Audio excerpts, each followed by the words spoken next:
Friends എല്ലാവർക്കും നമസ്കാരം. എല്ലാവരും കാത്തിരിക്കുന്ന പത്തരമാറ്റുള്ള നയനയുടെയും ആദർശിൻ്റെയും ഇന്നത്തെ കഥയിലേക്ക് ഏവർക്കും സ്വാഗതം. അങ്ങനെ നമ്മുടെ ഫംഗ്ഷന് നന്ദു വന്നത് ഇഷ്ടപ്പെടാതെ നമ്മുടെ അനാമിക ഉറഞ്ഞു തുള്ളിക്കൊണ്ടിരിക്കുക ഈ അനിക്ക് മുന്നിൽ. ഇതേ സമയമുണ്ടല്ലോ നന്ദു വന്നത് എന്തുകൊണ്ടാണ് എന്ന് അനി പറഞ്ഞ് മനസ്സിലാക്കാനായിട്ട് ശ്രമിക്കുന്നുണ്ട്. പക്ഷേ ഇതൊന്നും കേൾക്കാൻ പോലും കൂട്ടാക്കുന്നില്ല എങ്കിൽ കൂടി എല്ലാ കാര്യങ്ങളും അറിയാവുന്ന അനാമിക തന്നെയാണ് ഇങ്ങനെ അനിയെ കുറ്റപ്പെടുത്തിക്കൊണ്ടിരിക്കുന്നത്. അപ്പോൾ ഇതൊക്കെ കേട്ടുകൊണ്ട് ദേവയാനി പുറത്തിങ്ങനെ നിൽക്കുക. അനാമിക എത്ര ദുഷ്ടത നിറഞ്ഞ പെണ്ണാണ് എന്ന് ദേവയാനിക്ക് മനസ്സിലായിക്കൊണ്ടിരിക്കുകയാണ്. മുത്തശ്ശനും മുത്തശ്ശിയും നിർബന്ധിച്ച് പറഞ്ഞതുകൊണ്ട് മാത്രമാണ് ഇങ്ങോട്ടേക്ക് കൂട്ടിക്കൊണ്ട് വന്നത്. കാരണവന്മാരെല്ലാവരും കണക്കാ. ഈ വീട്ടിലെ എല്ലാവരും ഒത്തു നിന്നുകൊണ്ട് എന്നെ ഒറ്റപ്പെടുത്താണ്. ആകെ കൂടി എന്നെ സപ്പോർട്ട് ചെയ്യുന്നത് നിൻ്റെ അമ്മയും വല്യമ്മയും മാത്രമാണ്. അവരെയും വശത്താക്കാനാണ് ഓരോരുത്തരും ശ്രമിച്ചുകൊണ്ടിരിക്കുന്നത്. ഈ മുറിക്കകത്ത് വഴക്കില്ലാത്ത ഒരു ദിവസമെങ്കിലും ഉണ്ടോടി? അങ്ങനെ വഴക്കിടാതിരിക്കണമെങ്കിൽ നീ ആയിരിക്കണം. നീ എന്നെ സ്നേഹിക്കുന്നുണ്ട് എന്ന് എനിക്ക് തോന്നണം എന്ന് അനാമിക പറഞ്ഞപ്പോൾ, അങ്ങനെ ഒരു തോന്നലുണ്ടാക്കാനൊന്നും നീ എൻ്റെ ഭാര്യയായിട്ടിരിക്കണമെന്ന് എനിക്ക് യാതൊരുവിധ നിർബന്ധമില്ല. നിൻ്റെ മുന്നിൽ എനിക്ക് അഭിനയിക്കാൻ പറ്റില്ല. എൻ്റെ ഏട്ടത്തെ വെറുക്കുന്ന നിന്നെ സ്നേഹിക്കാനായിട്ട് എനിക്ക് പറ്റില്ല. അയ്യോ, ഏട്ടത്തിയല്ല, അവളുടെ അനിയത്തിയെ വെറുക്കുന്ന എന്നെ സ്നേഹിക്കാൻ നിനക്ക് പറ്റില്ല എന്ന് പറ. നിന്റെ വിശ്വാസം തിരുത്താൻ ഞാൻ നിൽക്കുന്നില്ല. ആ നിലപാടിൽ തന്നെ നീ അങ്ങ് ഉറച്ചു നിന്നോ. എൻ്റെ നിലപാടിൽ ഞാനും ഉറച്ചു നിൽക്കും എന്ന് പറഞ്ഞുകൊണ്ട് അനി അങ്ങ് പോയി. എന്തായാലും അനിയൊന്നും എത്ര പറഞ്ഞിട്ടും കാര്യമില്ല എന്ന് അനാമിക മനസ്സിലായി. എന്തായാലും അനി ഇത്ര ഒന്നും പറഞ്ഞിട്ടും അനാമികയുടെ ദേഷ്യം മാറിയിട്ടില്ല. എന്തായാലും നമ്മുടെ നന്ദുവും കനകയും ഗോവിന്ദങ്ങളുടെ പോകാനായിട്ട് ഇറങ്ങാണ് കേട്ടോ. ആ ഉമ്മർത്ത് തന്നെ ദേവയാനിയുണ്ട്. നയനയും ആദർശം കൂടി യാത്ര അയക്കാനായിട്ട് വരികയാണ്. ദേവയാനിയുടെ നെഞ്ചിലൊരാളുണ്ട്. കാരണം മകൾ ഇവരുടെ കൂടെ പോകുമെന്നൊരു പേടി. എങ്ങനെ പോകാൻ ശ്രമിച്ചാലും തടഞ്ഞേ പറ്റുള്ളൂ, അവൾ ഇവിടെ വേണം എന്നൊക്കെ മനസ്സിലാലോചിച്ചുകൊണ്ട് ദേവയാനി ഇങ്ങനെ നിൽക്കുക. കനകയാണെങ്കിൽ മോളോട് ചോദിച്ചു, എങ്ങനെയുണ്ട് ഇപ്പോൾ, കുറഞ്ഞോ? കുഴപ്പമില്ല. ആദർശ് മോനും മോളില്ലാതെ പറ്റില്ലെന്ന് അമ്മ പറഞ്ഞത്, അതുകൊണ്ടാ. അല്ലെങ്കിൽ 4-5 ദിവസം ഞങ്ങൾ വീട്ടിൽ കൊണ്ട് നിർത്തിയേനെ എന്ന് ഗോവിന്ദനും പറയുകയാണ്. അപ്പോഴേക്കും ആദർശ് ചോദിച്ചു, നയനെ നിനക്ക് വീട്ടിൽ പോകണോ?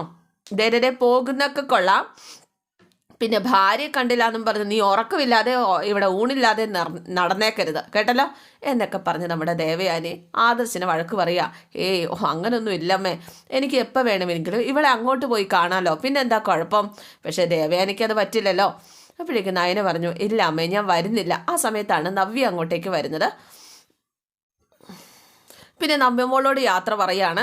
സമയത്ത് ആഹാരമൊക്കെ കഴിക്കണം കേട്ടോ, ഞങ്ങൾ പോയിട്ട് വരാം. എന്തെങ്കിലും കഴിക്കാൻ കൊതിയുണ്ടെങ്കിൽ മോൾ അമ്മയോട് പറഞ്ഞാൽ മതി, ഗോവിന്ദേട്ടൻ്റെ കയ്യിലുണ്ടാക്കി കൊടുത്തു വിടാം. അപ്പോഴേക്ക് ദേവയാനി പറഞ്ഞു, അതിൻ്റെ ഒന്നും ആവശ്യമില്ല, ഇവൾക്ക് ഇഷ്ടമുള്ളതൊക്കെ ഉണ്ടാക്കി കൊടുക്കാൻ ഇവിടെ ആൾക്കാരൊക്കെ ഉണ്ട്. അല്ല, ഞാൻ പറഞ്ഞു എന്നേ ഉള്ളൂ എന്ന് കനക പറഞ്ഞപ്പോൾ, എന്നാൽ ഞങ്ങൾ ഇറങ്ങാം കേട്ടോ എന്നൊക്കെ പറഞ്ഞ് ഇവർ 3 പേരും കൂടി ഇറങ്ങാണ്. യാത്ര അയക്കാനായിട്ട് നയനയും നവ്യയും കൂടി ഗേറ്റിൻ്റെ അവിടെ വരെ പോവുക. ഉമ്മർത്ത് തന്നെ ആദർശും ദേവയാനിയും ഉണ്ട് കേട്ടോ. ഇനിയിപ്പോൾ അവളെ ഇടയ്ക്കിടയ്ക്ക് അവളുടെ വീട്ടിലേക്ക് പറഞ്ഞു വിടുമെന്ന് വേണ്ട കേട്ടോ എന്ന് ദേവയാനി ആദർശിനോട് പറയുക. നിനക്ക് മാത്രമല്ല, ഈ കുടുംബത്തിൽ നിൻ്റെ മുത്തശ്ശനും മുത്തശ്ശിക്കും ഒക്കെ അവിടെ ഇല്ലാത്തത് വലിയ പ്രയാസം തന്നെയാണ്. അതിനെ അമ്മയ്ക്ക് അവളെ ഇഷ്ടമല്ലല്ലോ. ഇടയ്ക്ക് അവൾ എൻ്റെ വീട്ടിൽ പോയി നിൽക്കുന്നത് അവൾക്ക് കുറച്ച് ആശ്വാസം ആയിരിക്കുവേ. അല്ലേ അമ്മേ?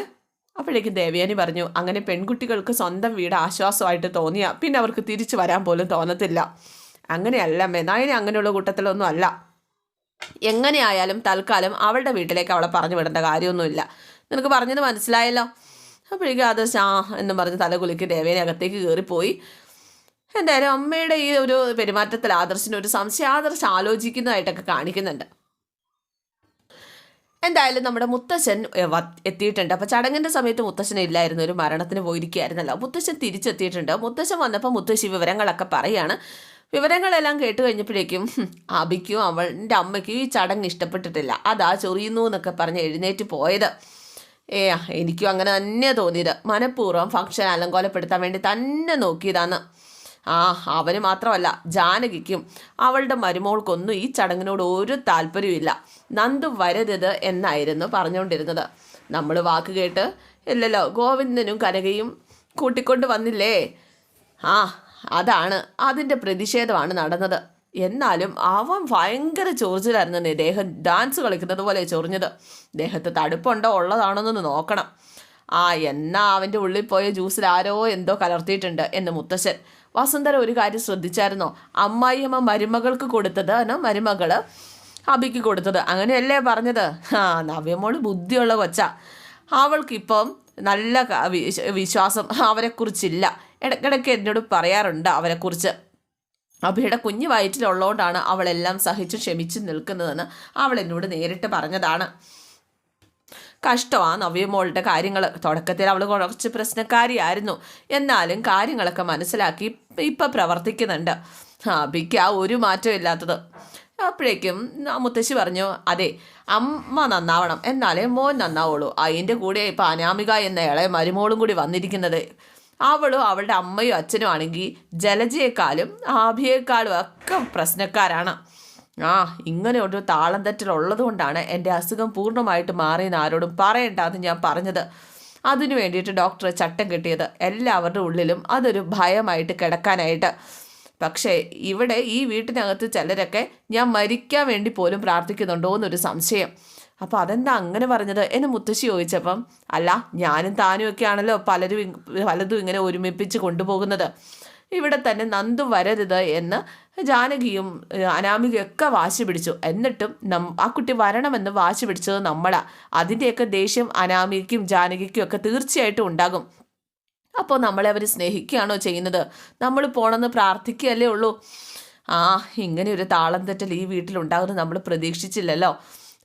എല്ലാ കാലവും ഒരുപോലെ പോകുന്നതൊന്നും ദൈവങ്ങൾക്ക് ഇഷ്ടമല്ലല്ലോ.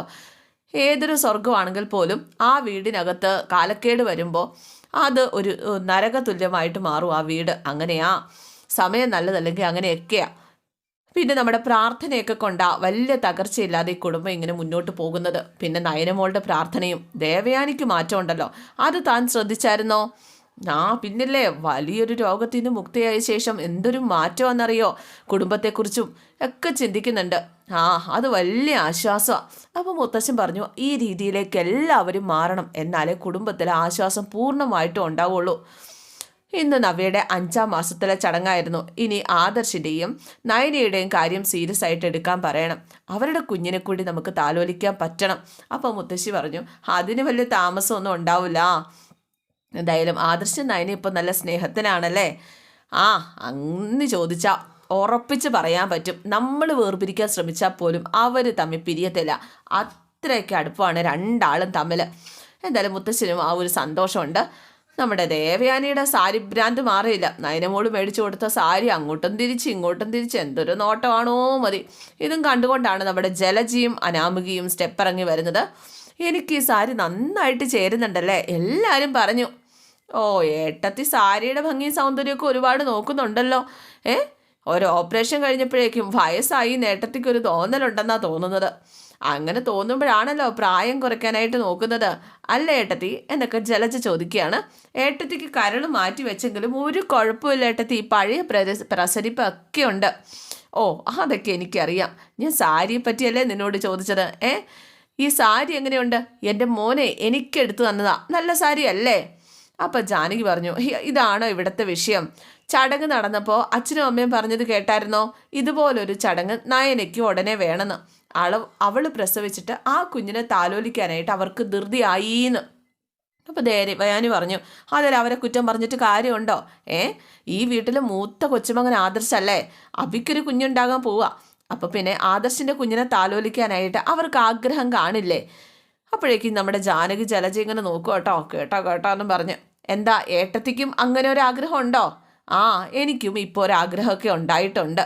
ഞെട്ടിപ്പോയി ജലജയും ജാനകിയും. പിന്നെ മരുമോൾ അവളായിപ്പോയതുകൊണ്ടാ എനിക്കൊരു ഇഷ്ടക്കേട്. ഇഷ്ടക്കേട് മാത്രമേ ഉള്ളോ? അതെ, ആദർശിനൊപ്പം അവളെ ടൂർ വിട്ടത് വലിയ തെറ്റായിപ്പോയി. ആദർശിനെ വ്രതം എടുപ്പിച്ചത് ഏട്ടത്തിയാണ്. അതിനുശേഷം അതുപോലെ എന്തെങ്കിലും വ്രതത്തിൻ്റെ കാര്യം പറഞ്ഞ് അവരെ തമ്മിൽ അകറ്റി നിർത്തുന്ന ഏട്ടത്തി നേരത്തെ പറഞ്ഞത്. എന്നിട്ട് ഏട്ടത്തി എന്താ കാണിച്ചത്? എത്ര പെട്ടെന്ന് ഏട്ടത്തിയെല്ലാം മറന്നു കളഞ്ഞത്. അതിൻ്റെ കാരണം ഞാൻ പല തവണ പറഞ്ഞതല്ലേ. അപ്പം ജാനകി ചോദിച്ചു, ഒരു അസുഖം വന്നു എന്ന് കരുതി ഇങ്ങനെ മാറേണ്ട കാര്യമുണ്ടോ? കല്യാണം കഴിഞ്ഞ് ഞാൻ വന്നതിന് ശേഷം എനിക്ക് ഒരു ജോണ്ടിസൊക്കെ വന്നായിരുന്നു. അന്ന് അത് ഭയങ്കര സീരിയസ് ആയിരുന്നു. അത് മാറിക്കഴിഞ്ഞപ്പോൾ എൻ്റെ സ്വഭാവം മാറിയൊന്നും ഇല്ലല്ലോ.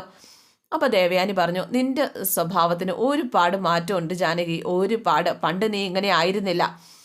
നയനെ ഏറ്റവും കൂടുതൽ സ്നേഹിച്ചത് നീയായിരുന്നു. പക്ഷേ അനാമിക വന്നതിന് ശേഷം ഇപ്പം ഏറ്റവും കൂടുതൽ വെറുക്കുന്നതും നീ തന്നെയാണ്. പണ്ട് ഞാൻ നയനെ വെറുക്കുന്നതിൻ്റെ പേരിൽ നീ എന്നെ കുറ്റപ്പെടുത്തിയിട്ടുള്ളവളാണ്. അപ്പോഴേക്കും ജലജ പറഞ്ഞു, ശരിയാ ജാനകി, നീ ആദ്യം നയനെ തലേ കയറ്റി വെച്ചത്. ഇല്ലായിരുന്നെങ്കിൽ നമുക്ക് എല്ലാവർക്കും കൂടെ അവളെ ഓട്ടിക്കായിരുന്നു. അവളെ മാത്രമല്ല അവളുടെ ചേച്ചിയെയും. അപ്പോൾ ദേവയാനി പറഞ്ഞു, ഇനി അതൊന്നും നടപ്പുള്ള കാര്യമല്ല. ഈ വീട്ടിലെ ആണുങ്ങളെല്ലാം അവർക്ക് രണ്ടാൾക്കും സപ്പോർട്ടായിട്ട് നിൽക്കുന്നവരാണ്. അതുകൊണ്ട് അവരെയൊക്കെ പിണക്കിയിട്ട് എനിക്ക് നയനയുടെ കാര്യത്തിൽ ഒരു തീരുമാനം എടുക്കാനായിട്ട് പറ്റില്ല. അതുകൊണ്ട് നയൻ ഈ വീട്ടിലുണ്ടാവണം എന്ന് തന്നെ ഞാനും ആഗ്രഹിക്കുന്നത്. എൻ്റെ മകന് വേണ്ടിയിട്ടും അച്ഛനും അമ്മയ്ക്ക് വേണ്ടിയിട്ടും നമ്മളിനി അവരുടെ കാര്യത്തിലൊന്നും ഇടപെടാതിരിക്കുന്നതാണ് നല്ലത്.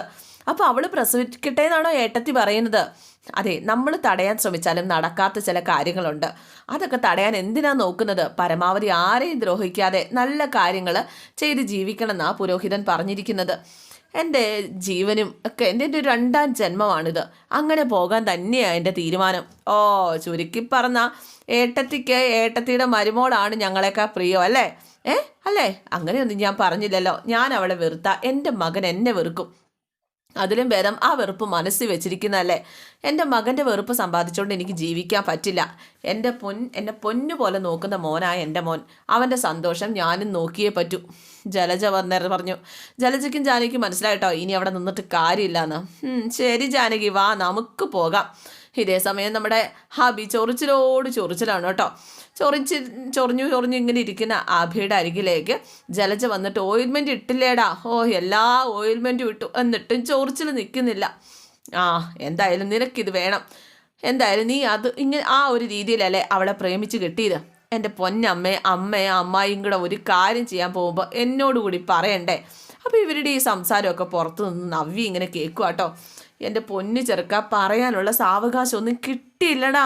എന്ത് ചെയ്യാനാ? ഈ ഫംഗ്ഷൻ അലമ്പാൻ വേണ്ടിയിട്ട് പെട്ടെന്ന് എടുത്ത തീരുമാനമല്ലായിരുന്നോ? നവ്യയ്ക്ക് മനസ്സിലായിട്ടോ ഈ രണ്ടെണ്ണങ്ങളും കൂടെയാണ് എല്ലാം ഒപ്പിച്ച് വെച്ചത്. അപ്പോഴേക്ക് ജലജ ഇങ്ങനെ പറയുന്നുണ്ട്, എന്തായാലും നമ്മുടെ പ്ലാൻ തോറ്റു പോകുന്നത് ആദ്യമായിട്ടൊന്നും അല്ലല്ലോ. അന്നത്തെ കാര്യം ഓർക്കുന്നില്ലേ? നവ്യയുടെ കുഞ്ഞിനെ കളയാനും ഹോസ്പിറ്റലിൽ കിടത്താനും വേണ്ടിയിട്ട് അനാമികയും അവളുടെ അമ്മയും കൂടിയിട്ട് നയനെ കാച്ചി വെച്ചിരുന്ന പാലിൽ വിഷം കലർത്തിയത്. സംശയം മാത്രമേ ഉള്ളായിരുന്നു, പക്ഷെ അത് ഉറപ്പായി. എന്നിട്ട് അവിടെ എന്താ സംഭവിച്ചത്? ആ പാല് വേറൊരുത്തി എടുത്ത് കുടിച്ചു. അവിടെയും നമ്മുടെ സ്വപ്നങ്ങൾ വഴിമാറിപ്പോയോ? അവളുമാർക്ക് മുടിഞ്ഞ ഭാഗ്യമാടാ. അതുകൊണ്ടാണ് ഇങ്ങനെയൊക്കെ സംഭവിക്കുന്നത്. നവ്യയ്ക്ക് അരച്ച് കലക്കി കുടിക്കാൻ തോന്നുന്നുണ്ട് ഈ ജലജയെയും അഭിയെയും. പിന്നെ നിന്റെ മുത്തശ്ശനും മുത്തശ്ശിയും നയനയുടെ 5ാം മാസം ഉടനെ ആഘോഷിക്കണം എന്നും പറഞ്ഞുകൊണ്ട് നടക്കുക. ഇപ്പം ഏട്ടത്തി എന്ന് പറയുന്നവർക്ക് ഇപ്പം ഒരു മനം മാറ്റം. നയനയെ സ്നേഹിക്കുകയെന്ന്, നയനയെ വെറുക്കുന്നില്ല. മകനെയും മരുമകളെയും രണ്ടാക്കി നിർത്താൻ ഒരു താല്പര്യമില്ല. അസുഖം വന്ന ശേഷം അമ്മായി ഒരുപാട് മാറി എന്ന് അഭി പറഞ്ഞപ്പോഴേക്കും അതാ ഞാൻ പറഞ്ഞത് അവളുമാർ ഭാഗ്യമുള്ളവളുമാരാണെന്ന്. പാലിൽ അനാമികയും അവളുടെ അമ്മയും വിഷം കലർത്തിയത് നവ്യയുടെ തകർച്ച കാണാനും നവ്യയുടെ വീട്ടുകാരുടെ കണ്ണീര് കാണാനും നയനയുടെ കണ്ണീര് കാണാനും ഒക്കെ. എന്നിട്ട് കാര്യങ്ങൾ എന്തായി? ഇപ്പം മരണം മുന്നിൽ കണ്ട ഏട്ടത്തി ആദർശൻ്റെയും ജയേട്ടൻ്റെയും അച്ഛൻ്റെ അമ്മയുടെയും മനസ്സറിഞ്ഞ് ജീവിക്കുന്നവളായി. അവിടെയും ഗുണം കിട്ടിയിരിക്കുന്നത് നവ്യയ്ക്കും നയനയ്ക്കും അവളുമാരുടെ വീട്ടുകാർക്കും അല്ലേ? എന്നാലും അനാമിക നന്ദുവിനോട് വരണ്ടാന്ന് പറഞ്ഞിട്ട് അവൾ വന്നല്ലോ. അപ്പോൾ അതിൻ്റെ ദേഷ്യം അനാമികയ്ക്ക് നന്നായിട്ട് കാണും. പിന്നില്ലാതെ. അതുകൊണ്ട് അവളെ അവളുടെ വീട്ടുകാരെയും ഒന്ന് തിളപ്പിച്ചു കഴിഞ്ഞാൽ ഇനിയും ഇതുപോലെ എന്തെങ്കിലും ഒരു പ്ലാൻ ചെയ്യും. ഏതെങ്കിലും ഒരു പ്ലാൻ വിജയിക്കും മോനെ, ഏതെങ്കിലും ഒരു പ്ലാൻ വിജയിക്കും. എന്നും പിഴവ് സംഭവിക്കണമെന്നില്ലല്ലോ. അനാമികയിലാണ് ഇനി ആകെയുള്ള പ്രതീക്ഷ.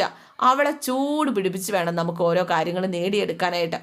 അവൾ എന്തെങ്കിലുമൊക്കെ ചെയ്ത് കഴിയുമ്പോൾ അവളെയും നമുക്ക് ഇവിടെ നിന്ന് പുറത്താക്കാം. എന്തായാലും നമ്മുടെ നവ്യ ഓർക്കും, ഈശ്വര ഇത്ര സംശയങ്ങളുണ്ടായിരുന്നു, എന്നാലും ഇത് സത്യമാകുമെന്ന് പ്രതീക്ഷിച്ചില്ല. ആ ഒരു സങ്കടത്തിലാണ് നമ്മുടെ നവ്യ. സങ്കടം മാത്രമല്ല, അനാമികയോട് കട്ടക്കലിപ്പും. അവൾ ഇനി ഈ വീട്ടിൽ ജീവിച്ചാൽ ശരിയാകില്ല എന്ന് നവ്യയ്ക്ക് നന്നായിട്ട് മനസ്സിലായി. നവ്യ ദേഷ്യത്തോടു കൂടിയിട്ട് അനാമികയ്ക്കരികിലേക്ക് ചെല്ലുക. അനാമികയാണെങ്കിൽ ഇവളുടെ ഈ വരവ് കണ്ട് ഞെട്ടി ഇങ്ങനെ നിൽക്കുകയാണ് കേട്ടോ. എൻ്റെ അനിയത്തി വന്നത് നിനക്ക് ഒട്ടും ഇഷ്ടപ്പെട്ടില്ല അല്ലേ?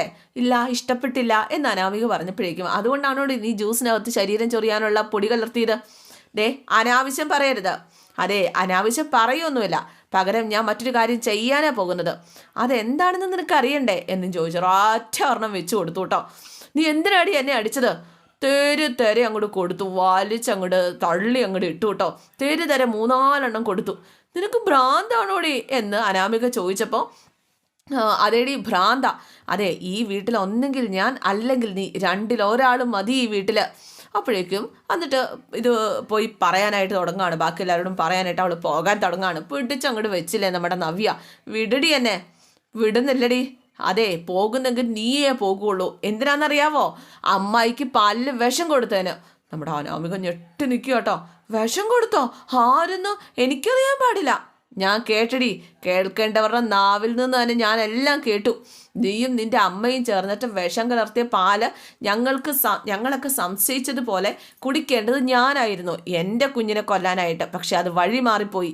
ആ പാല് കുടിച്ചത് അമ്മായി ആയിപ്പോയി. അങ്ങനെയാ ഇവിടെ ഒരു വലിയ ദുരന്തം ഉണ്ടായത്. അപ്പോഴേക്ക് നീയും നിന്റെ അച്ഛനും അമ്മയും അനിയത്തിമാരും ഒക്കെ ചേർന്നിട്ട് മെനഞ്ഞെടുത്ത കഥയല്ലേടി ഇത് എന്നൊക്കെ അനാമിക ചോദിച്ച് രക്ഷപ്പെടാൻ നോക്കുകയാണ്. അപ്പോഴേക്കും നവി പറഞ്ഞു, ഇത് തെളിയിക്കേണ്ടത് പോലീസാണ്. ഈ സംഭവം പോലീസ് കേസ് ആയില്ല. അനന്തപുരം തറവാട്ടിൽ പോലീസ് കയറുന്ന ഇഷ്ടമല്ലാത്തത് കൊണ്ട് ആരും കംപ്ലൈൻറ്റ് കൊടുത്തില്ല. അതുകൊണ്ട് മാത്രമാണ്. പക്ഷെ ഇനി ആരും നാണം കെട്ടാലും ഞാനിത് കേസാക്കൂടി. ഞാൻ കേസാക്കുന്ന പറഞ്ഞാൽ കേസാക്കും. അന്വേഷണം നടക്കട്ടെ, യഥാർത്ഥ പ്രതിയെ പോലീസ് കണ്ടെത്തട്ടെ. അനാമിക ഞൊട്ടി നിൽക്കുക കേട്ടോ. അതുപോലെ തന്നെ ഇന്ന് എനിക്ക് കൊണ്ടുവന്ന ജ്യൂസിൽ നീയും എൻ്റെ അമ്മായിയമ്മയും നിൻ്റെ അമ്മായിയമ്മയും ചേർന്നിട്ട് എന്തോ വിഷം കലർത്തി എന്നുള്ള കാര്യം ഉറപ്പാണ്. അതാണ് ചൊറിയാനുള്ള കാരണവും. അബി ചൊറിഞ്ഞു. എനിക്ക് സംശയമുള്ളത് കൊണ്ട് തന്നെയാണ് ഞാൻ ആ ജ്യൂസ് അബിക്ക് കൊടുത്തത്. കുടിച്ചവൻ്റെ അവസ്ഥ കണ്ടല്ലോ. അപ്പോഴേക്കും അനാമിക പറഞ്ഞു, എല്ലാവരും ചേർന്നുള്ള കളിയാണ് എന്നെ ഈ വീട്ടിൽ നിന്ന് തുരത്താൻ. ദേ എടി, സത്യം അറിഞ്ഞടി, ഈ കുടുംബം തകരാതിരിക്കാൻ തൽക്കാലം ഞാനിത് ആരോടും പറയുന്നില്ല. പിന്നെ നിന്നെ തല്ലിയ കാര്യം നീ ആരോടെങ്കിലും പറഞ്ഞാൽ അതിൻ്റെ കാരണം ഞാനങ്ങോട്ട് വെളിപ്പെടുത്തും. പറഞ്ഞില്ല എന്ന് വേണ്ട എന്നും പറഞ്ഞുകൊണ്ട് നമ്മുടെ അനാമിക അവളെ വീണ്ടും തള്ളിയിട്ടു കേട്ടോ. എടീ എന്ന് വിളിച്ചപ്പോഴത്തേക്കും പിന്നെയും താഴെ തള്ളിയിട്ടിട്ട്, ഞാൻ ആ പാല് കുടിച്ചിരുന്നെങ്കിൽ എൻ്റെ കുഞ്ഞിന് മാത്രമല്ല ഞാനും അങ്ങോട്ട് പോയേനെ അല്ലേടി. അല്ലെങ്കിൽ മറ്റാരുടെയെങ്കിലും കരുണയിലും ഞാനിന്ന് ജീവിക്കേണ്ടി വന്നേനെ. ദേ വലിയൊരു ദുരന്തം മുന്നിൽ കണ്ടിട്ടാണ് നീയും നിൻ്റെ അമ്മയും കൂടി അത് ചെയ്തത്. അതിന് സാക്ഷികളായ ഇവിടെ ഉള്ളവർ വ്യക്തമായിട്ട് പറഞ്ഞു നീയും നിൻ്റെ അമ്മയുവാ ഈ പാലിൽ വിഷം കലർത്തിയതെന്ന്. അപ്പോൾ അനാമിക പറഞ്ഞു, ഞാൻ തെറ്റൊന്നും ചെയ്തിട്ടില്ല, ഞാൻ എൻ്റെ അമ്മയും മനസ്സാ വാച അറിയാത്ത കാര്യമാണ് നീ ഇപ്പം പറഞ്ഞത് എന്നൊക്കെ പറഞ്ഞ് അനാമിക വീണ്ടും എതിർക്കുകയാണ്. അങ്ങനെ നീ 100% ഉറപ്പുണ്ടെങ്കിൽ നീ പോയി പറ. അഭിയുടെ മുത്തശ്ശനും മുത്തശ്ശിയുണ്ട്, അവരെ പോയി അറിയിക്കുക. ഞാൻ നിന്നെ തല്ലിയ കാര്യം എല്ലാവരോടും നീ പോയി പറ. എന്നിട്ട് വേണം എനിക്കിത് കേസാക്കാനായിട്ട്. അതിൻ്റെ പേരിൽ എന്നെ ഇവിടെ നിന്ന് പുറത്താക്കി നോക്കട്ടെ. അങ്ങനെ പുറത്തായാലും എനിക്ക് ഒരു കുഴപ്പമില്ലടി, ഞാനിത് കേസാക്കും. നോക്കിക്കോ, സ്വന്തം കുഞ്ഞിന് പോലും ഈ വീട്ടിൽ നിൽക്കുമ്പോൾ സംരക്ഷിക്കാൻ പറ്റാത്ത അവസ്ഥയിലുള്ള ഞാൻ ഈ വീട്ടിന് പുറത്തായാൽ ഞാൻ സന്തോഷിക്കുകയുള്ളൂ. അവിടെ ഈ കേസ് മാത്രമല്ല, അമ്മായി തന്നൊരു മാല മോഷണം പോയില്ലോ, അതുൾപ്പെടെ എല്ലാം ചകഞ്ഞ് ഞാൻ എടുക്കും. നോക്കിക്കോ. എന്തായാലും അനാമയ്ക്ക് പേടിയായി പോയിട്ടോ. ദേ മോക്ക് കാറ് കൊടുത്തു, 100 പവൻ്റെ സ്വർണം കൊടുത്തു, കണ്ണായ സ്ഥലത്ത് വസ്തു വാങ്ങിച്ചു കൊടുത്തു. ഇതൊക്കെയാണ് നിൻ്റെ അച്ഛൻ്റെ അമ്മയുടെയും പറച്ചില്. ഇതൊക്കെ ഇപ്പം എവിടെയുണ്ടെന്ന് ആർക്കും അറിയത്തില്ല. എവിടെയാ? എല്ലാം നിൻ്റെ വീട്ടുകാരുടെ നമ്പറാണോ എന്ന് എനിക്ക് സംശയമുണ്ട്. നമുക്ക് പേടിച്ചു പോയേ. അതിലേക്കൊന്നും ഞാൻ ഇപ്പം പോകുന്നില്ല. ഞങ്ങളൊന്നും നേരായ മാർഗത്തിലൂടെ അല്ല ഈ വീട്ടിലേക്ക് വന്നത്. നീയും അങ്ങനെ തന്നെയാണ് വന്നത് എന്ന് തന്നെയാണ് എൻ്റെ വിശ്വാസം. പക്ഷേ ഇതിനകത്ത് കടന്നുകൂടിയ സ്ഥിതിക്ക് ഇനി മര്യാദയ്ക്ക് ജീവിക്കാൻ പറ്റുമെങ്കിൽ മര്യാദയ്ക്ക് ജീവിച്ചോണം. ഞാൻ നിന്നേക്കാളും കുഴപ്പക്കാരിയായിരുന്നു, പക്ഷേ ഈ വീട്ടിലുള്ളവരുടെ നന്മ കണ്ടിട്ടാണ് ഞാൻ മാറിയത്. ഇനി എനിക്കെതിരെയോ എൻ്റെ വീട്ടുകാർക്കെതിരെയോ നീ ഒരു ചെറു വിരലെങ്കിലും അനക്കിയാൽ, നീ മാറിയില്ല എങ്കിൽ നിന്നെ മാറ്റിയെടുക്കാൻ എനിക്കറിയാടി കേട്ടോ എന്ന് ചോദിച്ചുകൊണ്ട് നവ്യ വീണ്ടും അവൾക്കിട്ടൊരു തള്ളും കൊടുത്തിട്ട് അങ്ങോട്ട് പോവാ. അനാമിക പേടിച്ചരണ്ട് നിൽക്കുകയാണ്. അവൾ എന്നെ തലങ്ങും വിലങ്ങും തല്ലിയിട്ടും എനിക്കൊന്നും ചെയ്യാൻ പറ്റില്ല. അവൾ ബെല്ലും ബ്രേക്കും ഇല്ലാത്ത ഇരുത്തിയ അവൾ പറഞ്ഞതുപോലെ തന്നെ ചെയ്യും എന്നൊക്കെ പേടിച്ചരണ്ട് നമ്മുടെ അനാമിക ഇങ്ങനെ നിൽക്കുകയാണ്. എന്തായാലും നേരെ പോയത് നയനയുടെ റൂമിലേക്കാണ്. എന്നിട്ട് നയനയുടെ റൂമിൽ ചെന്നിട്ട് നടന്ന കാര്യങ്ങളൊക്കെ പറയുക. നമ്മുടെ സംശയം ശരിയാ, ആദർശേട്ടൻ്റെ അമ്മയെ ഹോസ്പിറ്റലിലാക്കിയത് അനാമികയും അനാമികയുടെ അമ്മയും അച്ഛനും ഒക്കെ ചേർന്നിട്ടാണ്. അതെങ്ങനെ ചേച്ചിക്ക് മനസ്സിലായി? ഞാൻ കേട്ടു എൻ്റെ ഭർത്താവും അമ്മയും സംസാരിക്കുന്നത്. അനാമികയാണിത് പിന്നിലെന്ന്. എന്തായാലും ഇന്നത്തെ എപ്പിസോഡ് ഇവിടെ അവസാനിക്കുക കേട്ടോ. അനാമികയ്ക്ക് ഇത് കിട്ടേണ്ടതായിരുന്നു. കുറേ ദിവസമായിട്ട് നമ്മൾ കാത്തിരുന്നതാണ്. എല്ലാവർക്കും ഇഷ്ടമായി എന്ന് വിചാരിക്കുന്നു. ഇഷ്ടപ്പെട്ടെങ്കിൽ ലൈക്ക് ചെയ്യാനും കമൻറ്റ് ചെയ്യാനൊന്നും മറക്കണ്ട. സിയോഗി, താങ്ക് യു.